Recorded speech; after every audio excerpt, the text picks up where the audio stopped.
Parole, côté de commencer de pied au sol. Et chaque personne qui t'a vu va vous apporter de commencer au sol. N'importe Père de l'élan, Jésus, que je une possibilité de continuer tendre encore, parce que c'est celle par nous qui va la vie. Après par nous, vous pas la vie. C'est pour laquelle nous tournons à suivre, nous attendons pour nous qui mettent la vie, parce que vous savez mettre la vie. Fais ça pour gloire pour chacun de nous et encourager les serviteurs. Parle par nous pour parler, non pas de notre volonté, mais c'est notre volonté. Non plus dans les noms précis écrits. Gloire au Seigneur des Seigneurs. Amen. Soyez bénis. Amen. Donne-moi, Seigneur, ton présence,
montez la voix les gars. Moi vle ouais gloire, moi vle ouais gloire, non yon l'autre niveau. Moi vle ouais gloire, non yon l'autre. Moi vle ouais gloire, non yon l'autre niveau. Moi vle ouais gloire, non yon l'autre niveau. Amen. Que la paix et la grâce de Dieu soient avec toi. Que la paix et la grâce de Dieu soient avec vous. Que la paix et la grâce de Dieu soient avec vous. Que la paix, bon Dieu, avec vous. Que la paix, bon Dieu, avec vous. Dites vive Jésus. Vive Jésus vivant. Vive Jésus vivant. Yes. Vive Jésus vivant. Encore ce soir, je vais encore continuer à enfoncer le clou, mais j'ai peur que vous comprendrez la totalité de tout ce que je vais vous dire ce soir. Mais il est bien important de comprendre ce que j'ai prêché hier pour mieux comprendre ce que je vais vous enseigner ce soir. Amen. Amen. Amen. Je rappelle ce que j'ai dit hier. J'ai parlé des Ruth, une Moabite. Une Moabite qui a un passé, qui a une nation, qui a une origine macabre. Amen. L'origine de Ruth est très macabre parce qu'on fait des sacrifices des enfants, et quand je dis des sacrifices des enfants, c'est pas n'importe quel enfant. On prend surtout des vierges, des enfants qui sont souvent vierges, des gosses qui n'ont rien demandé à personne, c'est ceux-là qu'on sacrifie. Hier, j'ai plongé un peu dans ce même processus en disant que Ruth n'est pas trop différente avec nous qui sommes des Haïtiens qui louent le Seigneur ce soir, parce qu'on aurait pu vous voir, on vous dit que vous êtes des vaudous. Amen. On dit les Haïtiens des vaudous. Et l'origine de Ruth, c'est une Moabite. Hier, j'avais trompé le nom de cette fameuse Dieu et je disais c'était... et Dieu, c'était quoi, Josias? Davan? Ah, il ne se souvient pas. Ah non, on ne se rappelle pas? C'est pas grave. Vous me le direz tout à l'heure. Je dirai. Oui, Kémosh. Amen. C'est Kémosh. Kémosh, bien. Non, c'est juste ce qu'il dit. Je ne sais pas ce que j'avais dit hier, mais il se pourrait que je n'avais pas dit, mais bon. Vous m'excuserez en tout cas. Alors, c'est ce faux Dieu. C'est ce faux Dieu qu'on adorait à Moab. Et j'avais rappelé que Moab, cette ville condamnée par le Seigneur, est une ville où on a consacré des lois extrêmement pour cela, afin que les Israélites, afin que les Hébreux n'ont pas à toucher, à marier à aucun des personnes qui viennent de cette habitation. Les Moabites, les Essiens, les Ammonites, tout cela, on n'y touche pas. Ce sont deux personnes qui adorent de faux dieux, ne touchent pas cela. Amen. C'est très important de le comprendre, parce que c'est depuis l'origine. Amen. Et ce soir, j'aimerais vous enseigner de cela en vous montrant que comment la grâce, elle a été providentielle. Lorsque je vous dis grâce sous grâce, Dieu ne se contente pas de dire « Ah, je ouvre cette Bible, c'est à qui je veux faire grâce ». La grâce n'est pas une question de loto. La grâce n'est pas une question des hasards. Ce n'est pas une question des hasards. Ça veut dire 1, 2, 3, 4, 5, hop, ça tombe sur toi. Non, la grâce, elle est destinatrice. Je destine, c'est quelque chose qui est destiné préalablement. La grâce, Dieu ne le donne pas à n'importe qui. La grâce ne tombe pas dans la maison de tout le monde.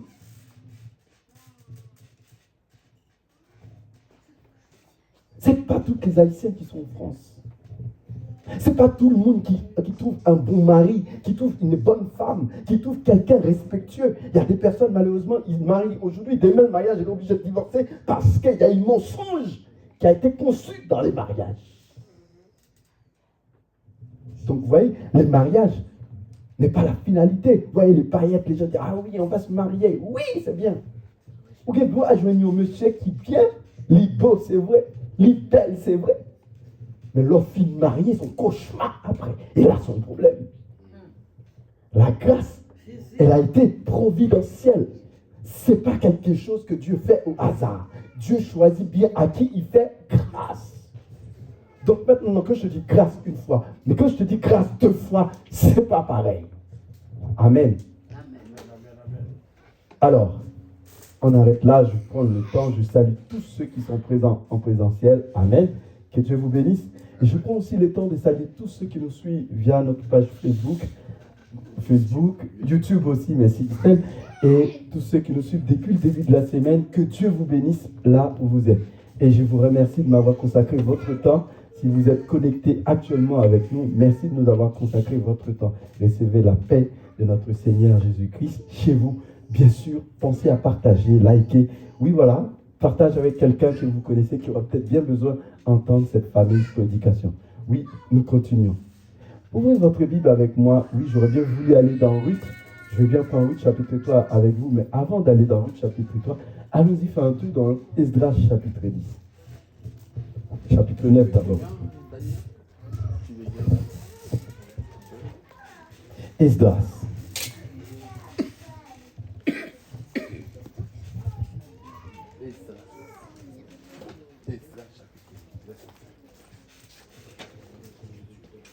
Après que cela fut terminé, les chefs s'approchaient de moi en disant: le peuple d'Israël, les sacrificateurs et les Lévites ne se sont point séparés des peuples de ces pays. Et ils imitent leur abomination, celle des Cananéens, des Épsiens, des Phérésiens, des Jébusiens, des Ammonites, des Moabites, retenez les mots Moabites, des Égyptiens et des Amoréens.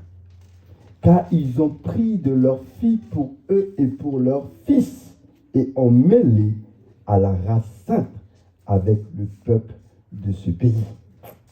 Et les chefs et les magistrats ont été les premiers à commettre ces péchés. Amen. À commettre ces péchés. Alors Esdras décide de faire une prière de confession à partir du chapitre 9, bien sûr au verset 3. Lorsque j'entendis cela, j'ai déchiré mes vêtements et mon manteau. Je m'arrachai les cheveux de la tête et les poils de la barbe, et je m'assis désolé. Auprès de moi-même, auprès de moi, s'assemblaient tous ceux qui faisaient trembler les paroles du Dieu d'Israël. À cause du péché des fils de la captivité, et moi, je restais assis et désolé, jusqu'à l'offrande du soir. Puis au moment de l'offrande du soir, je me levai du sein de mon humiliation, avec mes vêtements et mon manteau déchirés. Je tombais à genoux. Je tendis les mains vers l'Éternel, mon Dieu, et je dis: mon Dieu, je suis dans la confusion et j'ai honte, ô mon Dieu, d'élever ma face vers toi, car nos iniquités se sont multipliées par-dessus nos têtes, et nos fautes ont atteint jusqu'aux cieux. Depuis les jours de nos pères, nous avons été grandement coupables jusqu'à ce jour. Et c'est à cause de nos iniquités que nous avons été livrés. Nos rois et nos sacrificateurs en main des rois étrangers à l'épée, à la captivité, au pillage et à la honte, qui couvre aujourd'hui notre visage. Et cependant, l'Éternel, notre Dieu, vient de nous faire grâce en nous faisant quelques rescapés et en nous accordant un abri dans ton saint lieu, afin qu'éclaircisse nos yeux et de nous donner un peu de vie au milieu de notre servitude. Car nous sommes esclaves, mais Dieu ne nous a pas abandonnés dans notre servitude. Il nous a rendus les objets de la bienveillance des rois d'épaisse pour nous conserver la vie, afin que nous puissions bâtir la maison de notre Dieu et en relever les ruines, et pour nous donner une retraite en Juda et à Jérusalem. Allons-y au chapitre 10 maintenant. Vous voyez, dès ce chapitre, on constate Esdras fait une prière contre tout ce que commet son peuple. Et on va préciser un peu qu'est-ce que le peuple faisait. Au chapitre 10, il y a un renvoi des femmes étrangères, ce qu'on appelle une divorce totale. Au chapitre 10, je rappelle, pendant qu'Esdras pleurant et prosterné devant la maison de Dieu, faisant cette prière et cette confession, il n'était rassemblé auprès de lui une foule très nombreuse de gens d'Israël, hommes, femmes et enfants, et le peuple répandait d'abondantes larmes. Alors, Shekania, fils de Shediel,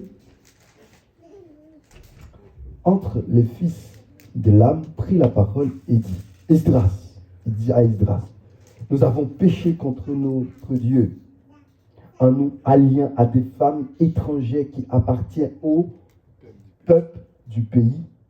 Mais Israël ne reste pas pour cela sans espérance. Faisons maintenant une alliance avec notre Dieu pour les renvoyer de toute cette femme et de leurs enfants, selon l'avis de mon Seigneur et de ceux qui tremblent devant les commandements de notre Dieu, et que l'on agisse d'après la loi. Lève-toi, car cette affaire te regarde. Nous serons avec toi. Prends courage et agis. Esdras se leva et il fit jurer au chef des sacrificateurs, des Lévites et de tout Israël de faire ce qui venait d'être dit. Et il le jurait. Puis Esdras se retira de devant la maison de Dieu et il alla dans le champ de Jokana, fils d'Eliashib. Quand il lui fit entrer, il ne mangea point de pain et il but point d'eau, parce qu'il était dans la désolation à cause du péché des fils de la captivité.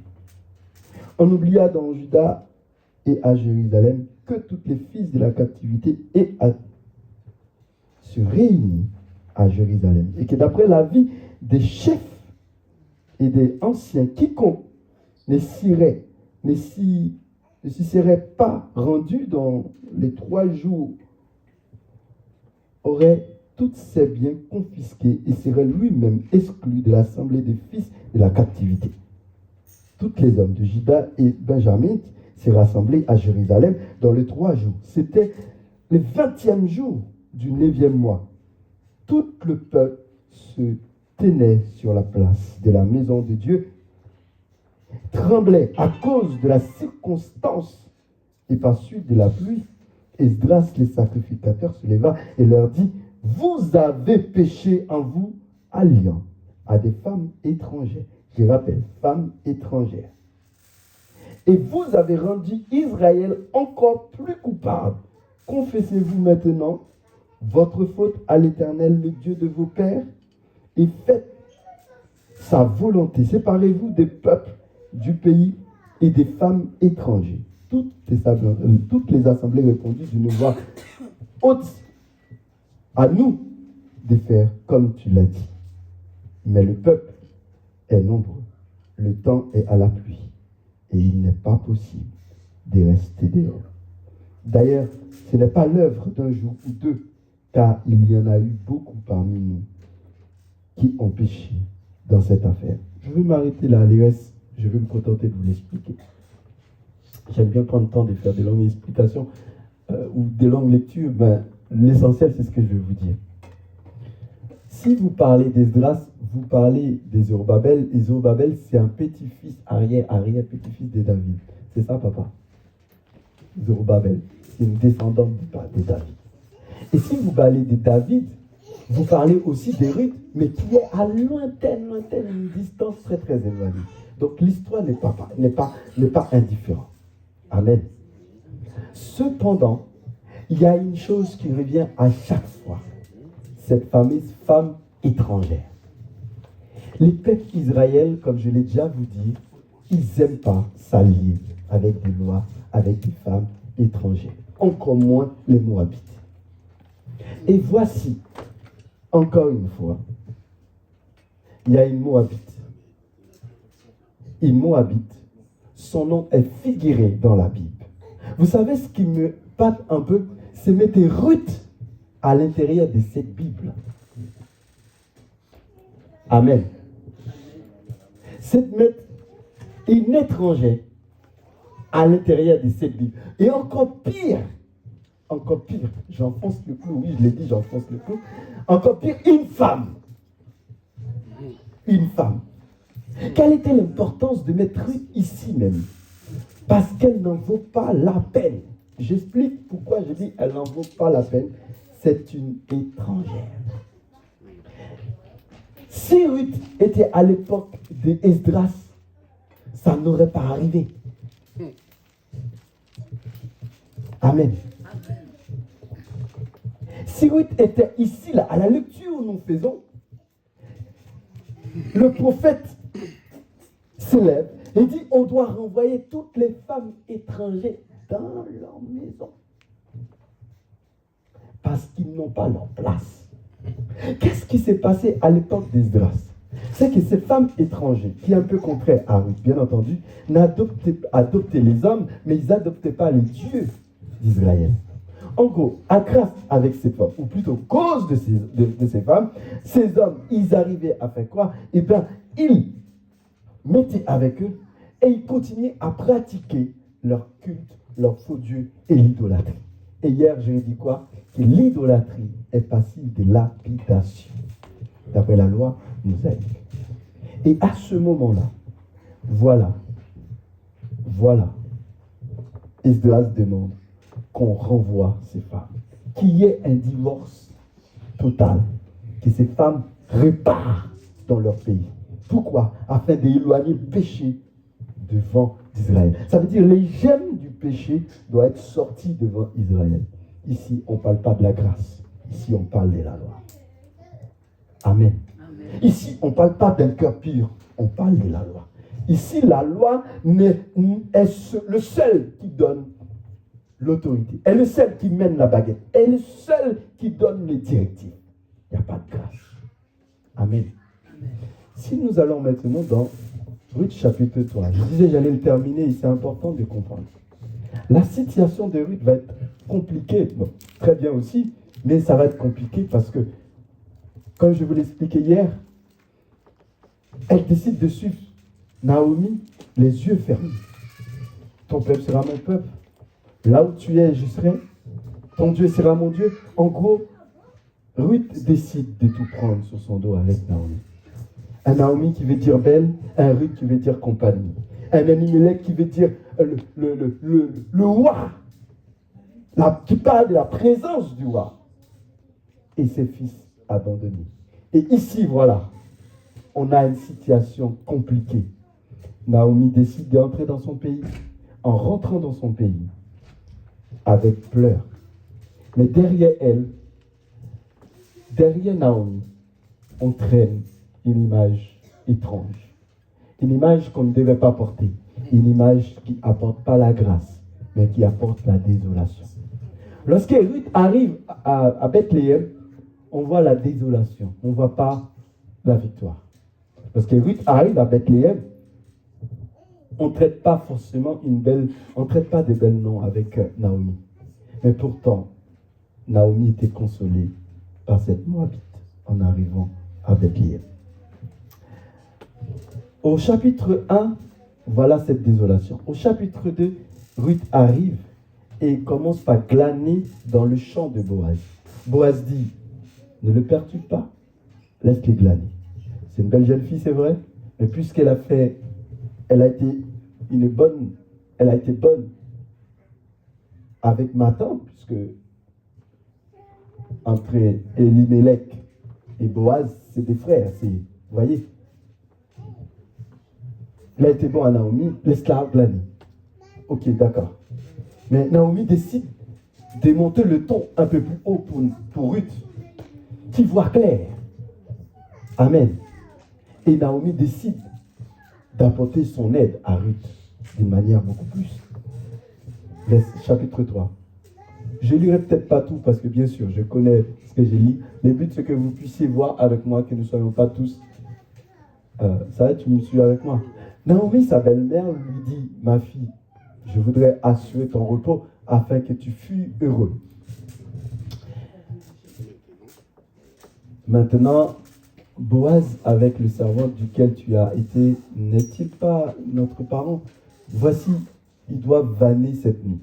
Les orges qui sont dans l'air, lave-toi et oins-toi, puis remets tes habits et descends à l'air.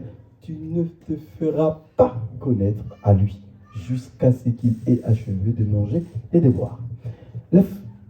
Et quand il ira se coucher, observe le lieu où il se couche. Ensuite, va.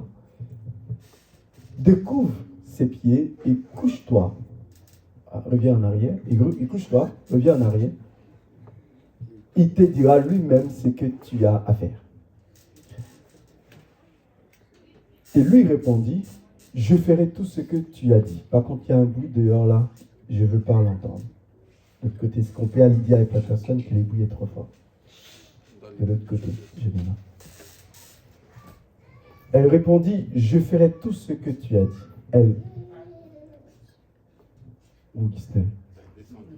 Elle, on est avec moi. Elle descendit à l'air et fit tout ce qu'elle avait ordonné sa belle-mère.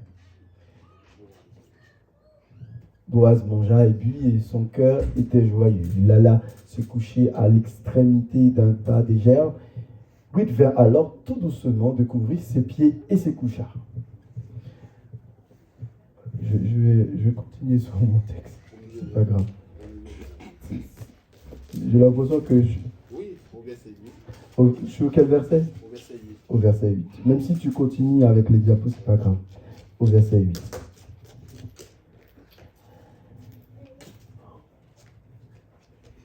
Au milieu de cette nuit, au milieu de la nuit, cet homme eut une frayeur, s'est pencha et voici une femme était couchée à ses pieds. Il dit, qui es-tu? Elle répondit, je suis Ruth, ta servante. Étends ton œil sur ta servante, car tu as droit des rachats. Et il dit, sois bénie de l'Éternel, ma fille. Ces derniers traits témoignent encore plus en ta faveur que les premiers, car tu n'as pas recherché de jeunes gens pauvres ou riches. Maintenant, ma fille, ne crains point. Je ferai pour toi tout ce que tu diras, car toute la porte de mon peuple sait que tu es une femme vertueuse. C'est bien que tu es une femme vertueuse. Il est bien vrai que je dois des rachats, mais il y en existe un autre, plus proche que moi. Passe ici la nuit, et demain, s'il veut user envers toi, tu dois des rachats à la bonne heure qu'il use envers toi. J'en userai moi-même, l'Éternel est vivant, reste couché jusqu'au matin. Elle reste couchée à ses pieds jusqu'au matin et elle s'éleva avant qu'on puisse se reconnaître l'un et l'autre. Boaz dit qu'on ne sache pas qu'une femme est entrée dans l'air. Et il ajouta, donne le manteau qui est sur toi et tiens-le. Elle le tint et il mesura 6 mesures d'orge qu'il chargea sur elle, puis il rentra dans la ville. Ce qui passe à la suite, c'est ce que Ruth va raconter toujours les mêmes histoires à sa belle-mère, Naomi, pour lui dire qu'est-ce qui s'est passé, c'est qu'on lui avait demandé de faire. Ce qui m'intéresse ce soir pour avancer dans ce que je vais dire, c'est ce qu'on appelle les rachats. Amen. Il ne peut pas y avoir grâce sans rachat. Amen. Et c'est pour cela que quand nous parlons de Jésus, Jésus est le Rédempteur, il est aussi le Sauveur. C'est lui qui sauve, c'est lui qui te rachète. Amen. Rachète, c'est-à-dire, Ruth sait particulièrement qu'elle est pauvre. Et le fait que tout ont été perdus pour lui. Tous sont perdus pour lui. Et les seules choses qui lui restent à faire, c'est de glaner pour survivre. Ce n'est pas pour vivre, mais pour survivre. Et pourquoi elle avait le droit de glaner? C'est parce que la loi lui autorisait à glaner. Parce que tu ne pouvais pas te glaner comme ça. En fait, sachant que Ruth, elle était jeune, elle n'était pas vieille, mais la loi autorise aux veufs de glaner. Donc dans cette condition-là, elle et Naomi étaient veuves. Les deux pouvaient glaner. En allant glaner maintenant, Naomi voit beaucoup plus haut que Ruth. Et Naomi dit, en ce moment-là, pour pouvoir te protéger, je veux que tu fasses quelque chose. Et même ce que Naomi propose à Ruth n'est pas tellement trop joli à voir. Mais pour elle, c'était la seule solution pour que Ruth puisse espérer à un rachat. Permettre à Ruth de s'approcher à un rachat. En fait, il faut comprendre que dans l'histoire du peuple Israël, l'histoire des juges, puisque juge fait la suite, Ruth est la suite de ce qui se passe dans le juge, parce que juge, on voit qu'il y a des juges en juge, aucun était bon. Premier juge vient, il n'y a aucun qui était bon. Chaque juge a eu un problème. Chaque juge a péché d'une manière ou d'une autre. Et le pire des juges, c'est qu'à la fin, ce n'est pas terminé sur une bonne note. Après Gédéon, Abinadab, qui a été le dernier juge qui est arrivé, je pense qu'il a fait quelque chose assez tortueux, sanglant, vraiment des choses malsaines sont passées à la fin des chapitres de Juges. Et vous pouvez lire les chapitres 19, vous allez écœurer. Juges chapitre 19, vous direz que ça, ce n'est pas une Bible. Quand vous lirez Juges chapitre 19, vous direz cette Bible, ce n'est pas une Bible. Pourquoi? Tellement ce sanglant, cette histoire qui passe dans le livre de Juges chapitre 19. Pourtant, c'est les derniers chapitres. Pourtant, c'est l'une des chapitres qu'on aurait pensé. C'est la dernière chapitre, il va y avoir une conclusion. Waouh! Non! Et donc, du coup, lorsque l'histoire de Ruth commence, c'est pas commencé sur une bonne note. Donc, on s'est dit qu'à la fin, quand on rentre dans l'histoire de Ruth, forcément, Elimelech qui part en Moab, fuit son pays pour aller dans les terres des Moabites, ce n'est pas tellement une mauvaise nouvelle parce que lui non plus, il ne peut plus supporter son peuple. Le peuple Israël non plus n'est pas bien. Les choses ne sont pas bien là-bas. Il y a sanglant, tellement la situation est grave. La famine vient sur le peuple qui va pousser Elimelech à fuir dans un pays dont il n'aurait jamais dû aller. Amen.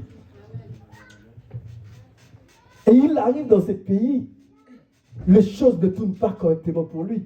Il prend sa mort et pour peine, son fils, tous ses enfants sont morts. Et pour mieux expliquer ce qui s'est passé avec Elimelech, on a l'impression qu'il y a la malédiction de Dieu qui tombe sur Elimelech. Rappelez-vous l'histoire des Tamar que je vous ai racontée hier. L'Éternel, lorsque un homme est mort sans avoir enfant, souvent c'est parce que l'Éternel décide de le supprimer avec toute sa lignée qui cet homme n'aura pas à semer dans ce monde. En fait, ce n'est pas rien pour un homme de ne pas avoir enfant. Pour un homme, c'est très grave de ne pas avoir un enfant à ce moment-là. Parce que ne pas avoir un enfant, c'est comme si l'Éternel avait décidé de jeter sa malédiction sur toi pour que tu n'enfantes pas. L'homme, la femme pouvait être stérile, mais pas l'homme. La femme pouvait être stérile, mais pas l'homme. L'Éternel s'assurait que l'homme avait une sémence pour semer. Et si l'homme ne donnait pas sa sémence et qu'il était mort avant, cela revient à dire qu'il ne méritait pas de s'aimer. Et voilà Elimelech parti avec ses deux enfants, nus, sans enfants. Et Ruth, délaissée de la situation, Naomi décide de préparer un terrain chaud. Et lorsque Naomi arrive à expliquer à Ruth, voilà ce que tu vas faire. Ruth décide de faire les choses que sa belle-mère lui demande de faire sans poser des questions. Ce qui m'a touché avec Ruth, parce que c'est vrai, depuis hier, Je ne fais que de l'assommer, je ne sais que de mettre des coups sur Ruth. Mais la parole de Dieu nous montre que Ruth avait plein de choses particulières. Et cette parole que Boaz lui a dit, c'est une femme vertueuse. Ruth avait peut-être pas une bonne origine. L'image de Ruth nous faisait penser peut-être avec un enfant qui ne méritait pas sa place. Amen. L'histoire de Ruth montre que c'est un enfant qui ne méritait pas la grâce. Amen. Mais pourtant, elle avait un bon cœur. Amen. Pourtant, le cœur qu'elle avait, la parole de Dieu nous montre que elle avait le cœur d'un compagne. Et c'est pour ça que le nom de Ruth veut dire compagne. Tout ce qui va avec Ruth, c'est relation, union. Amen.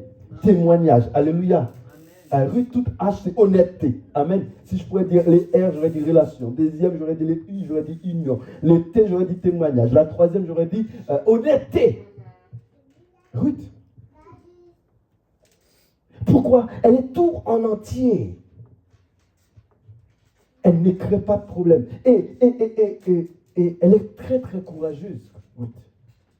Parce que il ne faut pas croire que Naomi ne l'a pas mis en garde. En allant à Bethléem, Ruth savait que elle allait rencontrer avec des problèmes. Ce n'est pas toute femme qui allait supporter.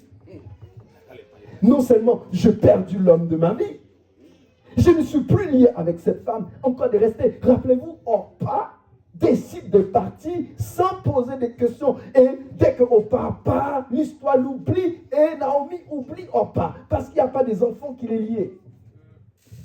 Mais Ruth, il y avait un sentiment spirituel qui les reliait entre elle et Naomi. Quand elle arrive à Bethléem, les choses, Ruth prend encore beaucoup plus d'ampleur et malgré la situation difficile. Amen. Mais je dirais quoi? Avec quelqu'un, vous ne pouvez pas avoir la grâce, deuxième chose, sans la patience. Amen. Sans le courage, il ne peut pas y avoir la grâce. Je dis, yes, oui, d'accord, oui, la grâce est donnée à tout le monde. Ouais, il y a beaucoup de monde. Je vais vous dire la vérité. Il y a beaucoup de personnes que Dieu fait grâce que jusqu'à maintenant, ils ne sachent pas que Dieu les a fait grâce. Alléluia. Amen. Il y a des personnes que Dieu a fait grâce, mais ils ne savent pas que Dieu les a fait grâce. C'est comme on m'expliquait une histoire un jour. Il y a des prisonniers. On les a écrit une lettre pour les dire qu'ils étaient libérés. Amen. Mais la lettre a été écrite dans le tribunal et la lettre n'a jamais quitté le tribunal. Amen. Amen. Ils ont été gracieux, oui ou non? Mais est-ce qu'ils ont quitté la prison? Pourquoi ils n'ont pas quitté la prison? Ils ne savent pas. Ils ne savent pas qu'ils ont été gracieux. Aujourd'hui, des chrétiens comme ça sont comme ça. Il y a des chrétiens qui sont encore prisonniers, mais ils ne savent pas que Dieu les a fait grâce. Ils sont encore bloqués parce qu'ils ne savent pas que Dieu les a fait grâce. Ils sont encore coincés parce qu'ils ne savent pas que Dieu les a fait une grâce. Je suis bloqué, je suis coincé parce que je me dis, mais il est où la grâce? Il est où la grâce ici, là? Il est où la grâce ici? Parce que tu ne peux pas être gracieux de Dieu et vivre dans les mêmes mentalités. Tu ne peux pas avoir grâce sous grâce et vivre comme quelqu'un qui est encore dans ton passé, qui est encore serré, qui est encore attaché. Ruth avait beaucoup plus de qualités qu'on ne pouvait l'imaginer. Mais je me pose la question, serait-ce à cause de ses qualités que Dieu l'a fait grâce? Serait-ce à cause de sa beauté? Serait-ce à cause de sa vertu? Qu'est-ce qui a permis à Ruth d'arriver là où elle est?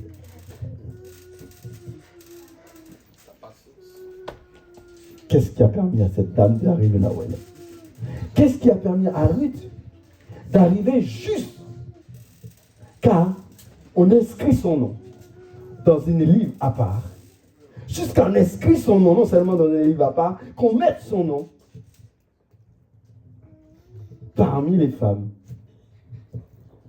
qui ont contribué à mettre au monde le sauveur de toutes les grâces. Amen. Amen. Je ne sais pas si vous comprenez. Comment elle a pu arriver à mettre au monde, à contribuer à l'existence du Sauveur de la grâce. Amen. Du Sauveur de la grâce. Comment elle est arrivée à faire? Est-ce que c'est sa beauté? Est-ce que c'est son vertu? Est-ce que c'est parce qu'elle a eu un peu trop de chance? On aurait pu dire. Qu'est-ce qu'elle a fait? Ou est-ce que c'est la grâce de Dieu qui était avec elle? Beaucoup de femmes aujourd'hui n'auraient pas choisi cette option. Il y a l'option des sacrifices. Ce n'est pas pour tout le monde le sacrifice. Ce n'est pas toutes les femmes qui iront dans le sacrifice. Il y a des femmes, s'il n'y a pas d'argent, ils abandonnent déjà. S'il n'y a pas à manger, ils abandonnent déjà. Ça les est égal que l'homme n'est pas propre, n'est pas bien, n'est pas ci, n'est pas ça. Du moment qu'il y a à manger, c'est bon. Il y a des femmes qui n'aiment pas la misère.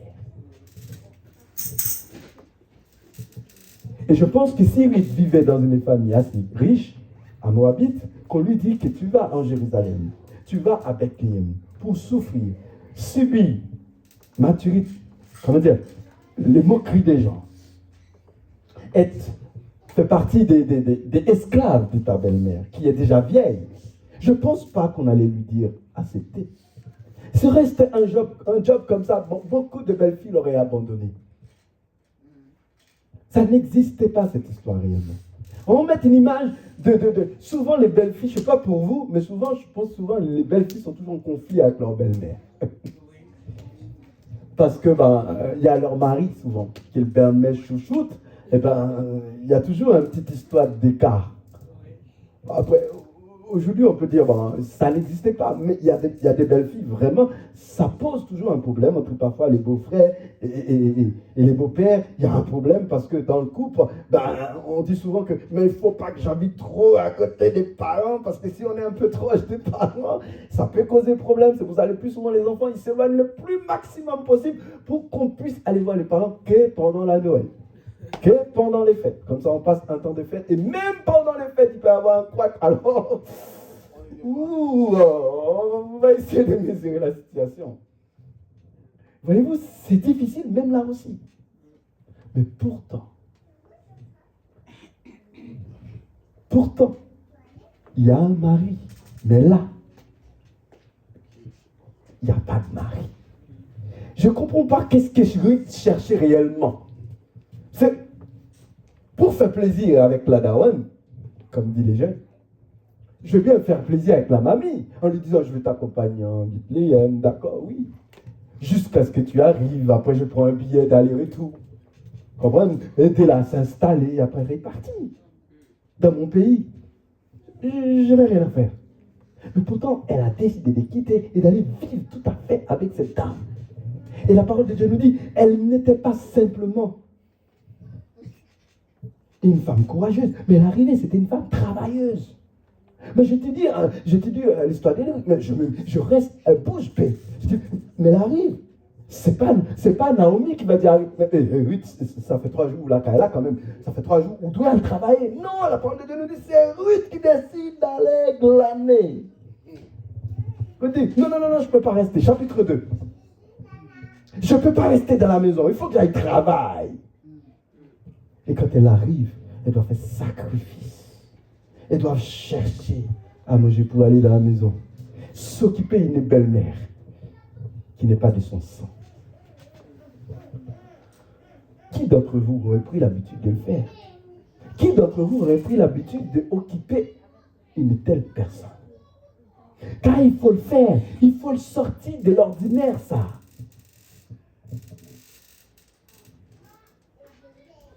Alors, une dernière chose.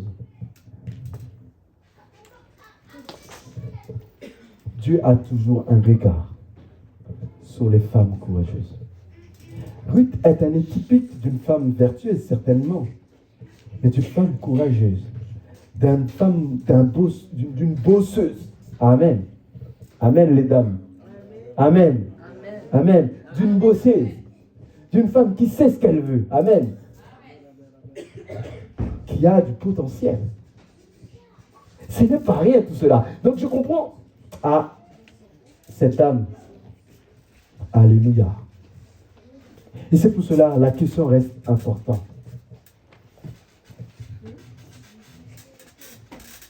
Comment elle a pu obtenir la grâce?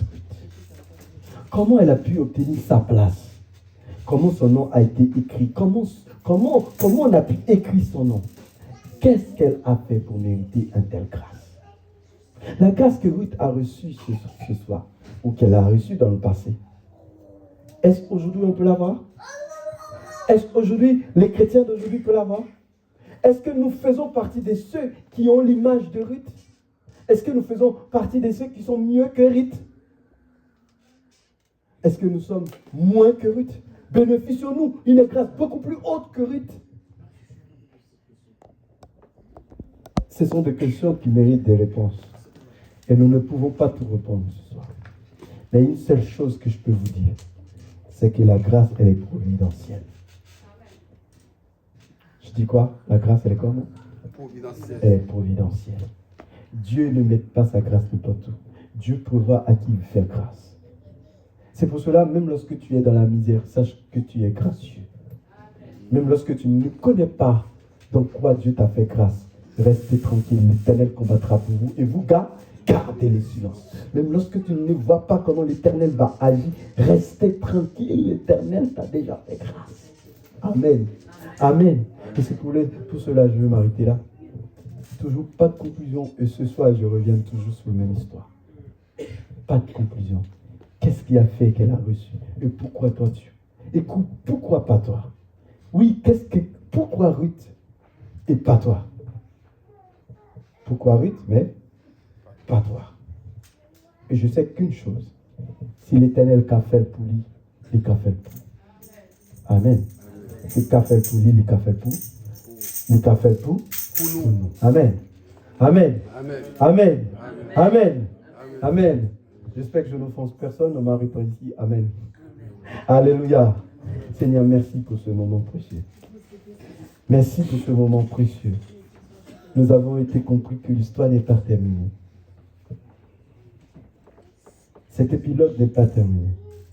Parce qu'une chose importante de comprendre ce soir, c'est que de la même manière que tu as fait grâce à Ruth, nous pouvons recevoir ces mêmes grâces.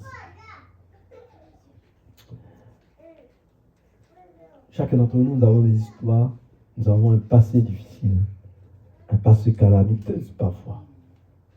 Mais Jésus, tu vois nos cœurs, tu vois nos pensées, tu connais nos cœurs mieux que les autres. Jésus vient dans nos cœurs, vient dans nos vies et règne. Fais ce que tu veux. Ce soir, nous voulons que tu interviens dans notre situation. Que tu interviens dans notre situation, que ce soit difficile ou pas, que tu interviens dans la vie de chaque personne qui s'y présente. Père des Lumières, nous prions pour chaque personne qui sont là. Nous te demandons, Père, de les bénir, permets qu'ils puissent entrer en paix et en bien dans leur maison. Fais qu'ils soient protégés. Que chaque personne qui a entendu cette prédication puisse se poser ces mêmes questions. Qu'est-ce que je fais pour que tu me rachètes par la grâce? Qu'est-ce que je fais pour que j'ai eu le droit de rachat comme Ruth? Qu'est-ce que je fais? Qu'est-ce que je peux donner pour te remercier pour telle grâce?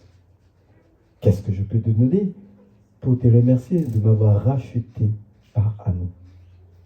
Saint-Esprit de Dieu, tu connais nos cœurs, tu connais nos pensées. Cette grâce a été faite définitivement et nous n'avons pas à retourner dessus. Père de lumière, bénis ton assemblée. Bénis chaque personne qui a entendu, chaque personne qui va mettre en pratique ce moment, ces peu de prédications, qui nous rappellent dorénavant à te remercier, qui nous rappellent dorénavant à recevoir cette grâce, qui nous rappellent dorénavant à marcher selon tes promesses. Dans le nom de Jésus, reçois l'adoration, louange de maintenant et à jamais. Amen. Amen.